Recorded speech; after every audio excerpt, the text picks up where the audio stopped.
ಎಲ್ಲಿಗೆ ಬಂದ್ವಿ? ಹಾರ್ಟ್ಗೆ ಬಂದ್ಬಿಟ್ವಿ. ಎದೆ ಬೇರೆ, ಹೃದಯ ಬೇರೆ. ಅದಕ್ಕೋಸ್ಕರ ಎದೆಯ ಭಾಗ ಅಂದರೆ ನಾವು ಏನಾಗ್ತೀವಿ, ಆ್ಯಂಗಲ್ಸ್ ಅಂತ ಒಳಭಾಗದಲ್ಲಿರ್ತಕ್ಕಂಥ ರಂಧ್ರಗಳನ್ನೆಲ್ಲ ಸೇರಿಸಿ ಕಾಪಾಡಿರೋದು. ಹಾರ್ಟ್ ಅಂದರೆ ಹೃದಯ. ಆ ಹೃದಯದ ಮಿಡಿತ, ರಕ್ತ ಚಲನೆ ಸರಿಯಾಗಿ ನೋಡ್ಕೋಬೇಕು. ಯಾರ್ದಿದೋ? ಕರ್ಕಾಟಕ ರಾಶಿ, ಚಂದ್ರನ ಮನೆ ಬರ್ಕೊಳ್ಳಿ. ಅಲ್ಲಿ ಕರ್ಕಾಟಕ ರಾಶಿಯಲ್ಲಿ ಹೃದಯ ನೋಡ್ಕೋಬೇಕು.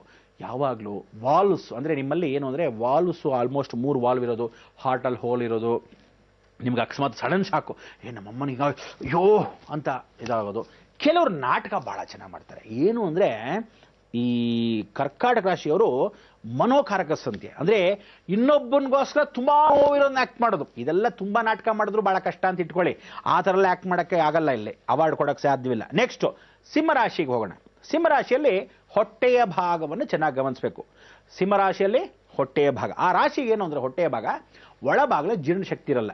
ಲೆಟ್ರಿನಿಗೆ ಒಂದು 20 ಸಲ ಹೋಗ್ತಾನೆ, ಇಲ್ಲ ಹೋಗೋದೇ ದಡ್ಡ ಮುಂಡೆವು. ಆದರೆ ಸೂರ್ಯನು ಕಾಂತಿಯನ್ನು ಕೊಡ್ತಕ್ಕಂಥವನು ಹೊಟ್ಟೆಯ ಭಾಗ ಜೀರ್ಣಶಕ್ತಿಯನ್ನು ಸಾಯಿಸ್ಬಿಟ್ರೆ ಲಿವರು ಹೊಟ್ಟೆ ಎರಡು ನೋಡ್ಕೋಬೇಕು, ಬಹಳ ಇಂಪಾರ್ಟೆಂಟ್. ನೆಕ್ಸ್ಟ್ ಕನ್ಯಾ ರಾಶಿಗೆ ಬರೋಣ. ಕನ್ಯಾ ರಾಶಿಗೆ ಸೊಂಟ ರೀ, ನೀರೆತ್ತಕ್ಕಾಗಲ್ರಿ, ಸೊಂಟ ನೋವು, ಅಯ್ಯೋ ರಾಮ. ಇನ್ನು ಕೆಲವರು ಬೇಕು ಅಂತ ಏನು ಮಾಡ್ತಾರೆ, ಒಗ್ಗರಣೆ ಹೊರಿತಾ ಇರ್ತಾರೆ, ಅತ್ತೆ ಬಂದ ತಕ್ಷಣ ಸೊಂಟಕ್ಕೆ ಸಿಗಿಸ್ಕೊಂಡ್ಬಿಟ್ಟು ನೋಡ್ತಿರೋದು. ಇಂಥವ್ರಿಗೆಲ್ಲ ಸೊಂಟ, ಅಂಥವ್ರಿಗೇನು ಅಂದರೆ ಸೊಂಟನೂ ದಪ್ಪ ಇರುತ್ತೆ. ಭಾಳ ದಪ್ಪ ಅಂದರೆ ನಡಿಬಾಕಾದ್ರೇ ಅಯ್ಯೋ ಆಗಲ್ಲಪ್ಪ, ಕೂತ್ಕೊಂಡ್ಬೇಡ ಅನ್ಸುತ್ತೆ. ಇಂಥವ್ರಿಗೆ ಆ ಪರಿವರ್ತನೆ ಆಗಿರೋದಕ್ಕೆ ಸೊಂಟದ ಭಾಗ ಭಾಳ ಇಂಪಾರ್ಟೆಂಟ್. ಅಂದರೆ ಬ್ಯಾಕ್ ಬೋನ್, ರಿಬ್ ಬೋನ್ ಎಲ್ಲಿ ಕೂತ್ಕೊಳ್ಳುತ್ತೆ, ಈ ಜಾಯಿಂಟಲ್ಲಿ ಸೊಂಟದ ಜಾಗ ಕೂತ್ಕೊಳ್ಳುತ್ತಲ್ಲ, ಆ ಜಾಗ ಭಾಳ ಇಂಪಾರ್ಟೆಂಟು. ಅದಕ್ಕೋಸ್ಕರ ಅವ್ರು ಕೂತ್ಕೋಬೇಕು. ಕೂತ್ರೆ ನಿಂತರೆ ನೋವು. ಅದಾದ ಮೇಲೆ ಅವರ ಭಾಗದಲ್ಲಿ ಅಂಗಗಳು ಅಂದರೆ ಸ್ತ್ರೀ ಅಂಗಗಳಿಗೆ ತೊಂದರೆ ಆಗ್ತಕ್ಕಂಥ ಅವಕಾಶಗಳು ಸೊಂಟ.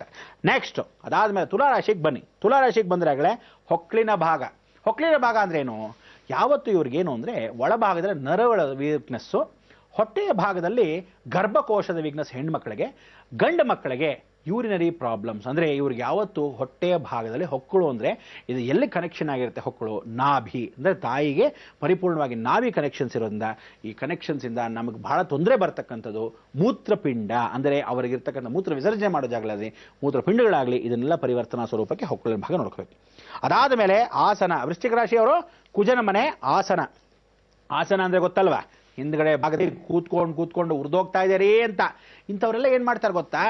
ಕೂತ್ಕೊಳ್ಳೋದು ಲೆದರ್ ಮೇಲೆ 24 ಗಂಟೆ ಕೂತಿರ್ತಾರೆ. ಇವ್ರಿಗೆ ಇದೇ ಕೆಲಸ. ಇಲ್ಲ ಎಲ್ಲಾದರೂ ಗಾರ್ಮೆಂಟ್ಸಲ್ಲಿ ಕೆಲಸ ಮಾಡೋರಾಗಿರ್ತಾರೆ, ಇಲ್ಲ ಡ್ರೈವರ್ ಕೆಲಸ ಮಾಡೋರಾಗಿರ್ತಾರೆ, ಇಲ್ಲ 24 ಗಂಟೆ ಕೂತ್ಕೊಳ್ಳೋ ಅಂಥ ಕೆಲಸ ಆಫೀಸಲ್ಲಿ ಕ್ಲರ್ಕ್ ಆಗಿ ಕೂತ್ಕೊಂಡ್ಬಿಡ್ತಾರೆ. ಉರಿತಾ ಇರಬೇಕಲ್ಲ ಹಿಂದ್ಗಡೆ. ಅದಕ್ಕೋಸ್ಕರ ಆಸನ ಇಂಪಾರ್ಟೆಂಟ್ ಆಗಿರ್ತಕ್ಕಂಥ ಅವಕಾಶ ಏನಂದರೆ ಲೆಟ್ರಿನಲ್ಲಿ ಕೂತ್ಕೊಳ್ಳೋಕೆ ಆಗಲ್ಲ ಇವ್ರಿಗೆ.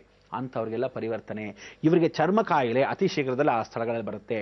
ನೀರಿನ ಅಂಶ, ಯಾವತ್ತು ನೀರಿನ ಚರ್ಮ ವ್ಯಾಧಿಗಳು ಆ ಪರಿವರ್ತನೆಯ ಸ್ವರೂಪಕ್ಕೆ ಬರುತ್ತೆ ಆಸನ ಜಾಗದಲ್ಲಿ. ನೆಕ್ಸ್ಟ್ ಧನುರಾಶಿ, ತೊಡೆಯ ಭಾಗ.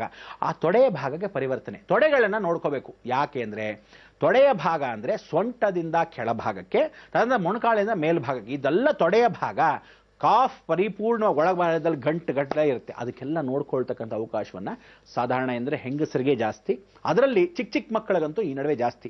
ಮೂಟೆಗಳನ್ನ ಹೊತ್ತು ಆ ಕಾಲುಗಳು ತೊಡೆ ಮೇಲೇ ಭಾರಗಳು ಹಾಕಿ ಆ ತೊಂದರೆಗಳನ್ನ ಜಾಸ್ತಿ ಮಾಡ್ತಾನೆ ಹೆಚ್ಚಿನ ಭಾಗ. ನೆಕ್ಸ್ಟ್ ಮಕರ ರಾಶಿಯಾಗಿ ನೋಡ್ತಕ್ಕಂಥವ್ರು ಮಂಡಿ. ಮಕರ ರಾಶಿಗೆ ಮಂಡಿ. ಆ ಮಂಡಿ ಕಾಲು ನೋವೇ ಇರುತ್ತೆ. ಕಾಫ್ ಅಲ್ಲಿ ಏನು ಅಂದರೆ ಈ ಮಂಡಿಯಲ್ಲಿ ನೀವು ಕ್ಯಾಪ್ಸ್ ಇರುತ್ತೆ, ನೀ ಕ್ಯಾಪ್ಸ್, ಅದರೊಳಗೆ ನೀರಿನ ಅಂಶ ಒಣಗೋಗುತ್ತೆ. ಅದಕ್ಕೆ ಆ ಮಂಡಿ ನೋವು ಬರೋದು. ಏನು ಅಂದರೆ ನೀವೆಲ್ಲ ಮಾಡ್ತಕ್ಕಂಥ ಈ ಮಂಡಿ ನೋವು ಯಾಕೆ ಬರುತ್ತೆ ಅಂದರೆ ಎಲ್ಲರೂ ಬೆಂಡೆಕಾಯಿ ಸರಿಯಾಗಿ ತಿನ್ನಲ್ಲ, ಸುವರ್ಣಗಡ್ಡೆ ಚೆನ್ನಾಗಿ ತಿನ್ನಲ್ಲ, ಅದಾದಮೇಲೆ ಒಳಭಾಗದಲ್ಲಿ ಬಸಳೆ ಸೊಪ್ಪು ತಿನ್ನಲ್ಲ. ಇದು ಯಾಕೆ ಅಂದರೆ ಲೋಳೆ ಇದೆ ರೀ, ಅದೇನೋ ಅಂಟಂಟಾಗಿರುತ್ತೆ ಅಂತ. ಇದೇ ನಿಮಗೆ ನ್ಯಾಚುರಲ್ ಫುಡ್ಡು, ನಿಮ್ಗೆ ಗೊತ್ತಿಲ್ಲ.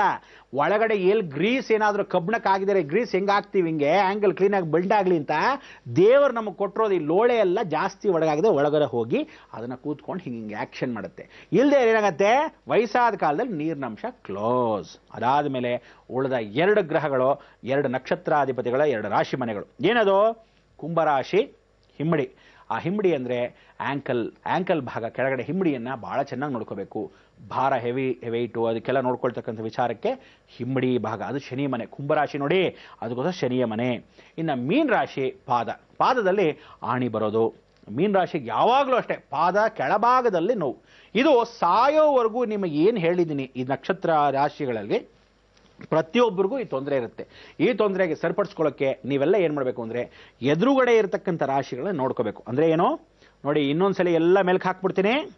ಮೇಷರಾಶಿ ಶಿರಸ್ಸು ಅಂದರೆ ತಲೆಯ ಭಾಗ, ವೃಷಭ ರಾಶಿ ಮುಖ, ಮಿಥುನ್ ರಾಶಿ ಎದೆ, ಕರ್ಕಾಟಕ ರಾಶಿ ಹೃದಯ, ಸಿಂಹ ರಾಶಿ ಹೊಟ್ಟೆ, ಕನ್ಯಾ ರಾಶಿ ಸೊಂಟ, ತುಲಾ ರಾಶಿ ಹೊಕ್ಕಳು, ವೃಶ್ಚಿಕ ರಾಶಿ ಆಸನ, ಧನುರಾಶಿ ತೊಡೆ, ಮಕರ ರಾಶಿ ಮಂಡಿ, ಕುಂಭರಾಶಿ ಹಿಮ್ಮಡಿ, ಅದಾದ ಮೇಲೆ ಕೊನೆಯದಾಗಿ ಮೀನ ರಾಶಿ ಪಾದ.